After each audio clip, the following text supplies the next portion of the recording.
This is the story of Catherine Gilliard, a Black woman who is a journalist, writer, activist, and a survivor of sexual violence.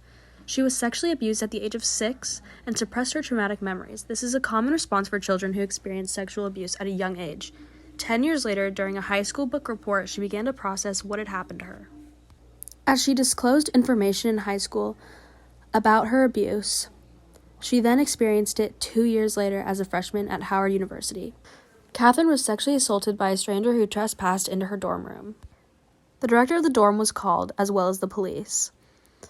The rapist was able to enter Catherine's dorm because no one was working at the front desk or checking IDs. There were also no security guards on duties during the daytime. Police were insensitive to Catherine, which made her averse to working with law enforcement. When Catherine was home, at least 45 women from all walks of life shared their stories about how they had been affected from sexual abuse after she opened up in her church. Catherine is now training to become a victim activist as she hopes to start a nonprofit one day for women of color who survived sexual assault. Sarah Gonzalez is a proud mom, a member of the Latinx community, and a survivor of sexual violence. When Sandra was in high school, she was sexually assaulted by her neighbor, who she trusted and thought was a family friend. Sandra did not report the assault because she was scared that no one would believe her, she would be blamed, or that calling out the perpetrator would ruin the relationship between their families. But over all of that, Sandra was ashamed about what happened to her. She was raised in a community that emphasized virginity before marriage. Therefore, she felt a deeper level of shame. After the assault, Sandra experienced depression, anxiety, suicidal thoughts, PTSD, and flashbacks. She started engaging in self-harming behaviors and substance abuse. Years later, she had a son and decided she needed to get better for herself and her son. She started talking about what happened to her and started practicing self-care. Sandra does not feel that her identity as a Latinx survivor has affected her healing process, but feels that it is important for survivors from all different cultures to be heard. Desiree Garcia is a social worker, mother, podcast creator, and storyteller, but most of all, she is a survivor of sexual abuse. She survived years of abuse from her stepfather, who would use grooming techniques to manipulate her into not telling the rest of her family what is going on. At almost 15 years old, Desiree finally asked her mother to let her have a lock on her bedroom door.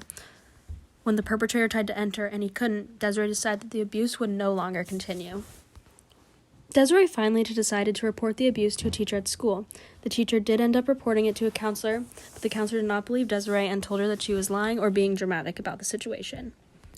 Detectives ended up showing up at her school and asking her questions and telling her to make sure she is telling the truth. The hardest part of the experience for her was having detectives not believe her story and think that she was lying.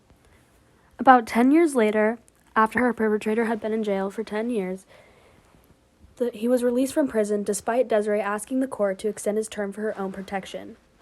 Desiree then found out after his release that he had been stalking her as well as collecting child pornography photos and cutting out her face and placing them on the faces of the victims in the photos.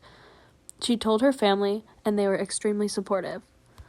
Overall, this is what led to her to have a successful podcast called A Candle in a Dark Room, and it now has 2 seasons and growing. This stems from the fact that officials did not believe her experience, and she was not listened to after his release from prison. Leilani is an indigenous Chamorro and Kanaka Maoli woman from Guam, an activist, a lifelong writer, and a survivor of sexual violence. She was sexually assaulted on her second day of college by her dorm neighbor. At first, she did not feel comfortable thinking of what had happened to her as sexual assault and felt obligated to maintain a relationship with her abuser. The sexual violence continued in the form of an abusive relationship over the next year. Leilani was able to leave the abusive relationship, but the perpetrator stalked her for the next 2 years. She had not reported what had happened to her up until then because she did not feel she could acknowledge that it was an abusive relationship. She began her journey by reporting the abuse to her school, where they made her feel like she was hysterical and crazy by ignoring her questions. Campus administration repeatedly told her that they did not believe her. Leilani began to believe that her abuse was her fault and started experiencing PTSD, depression, anxiety, constant fear, and panic attacks. She found it was healing to surround herself with a community of other Indigenous women. They helped her understand what she was feeling within the history of sexual violence towards Indigenous women. Leilani says that she would not have been able to heal if it were not for reconnecting with her identity as an Indigenous woman.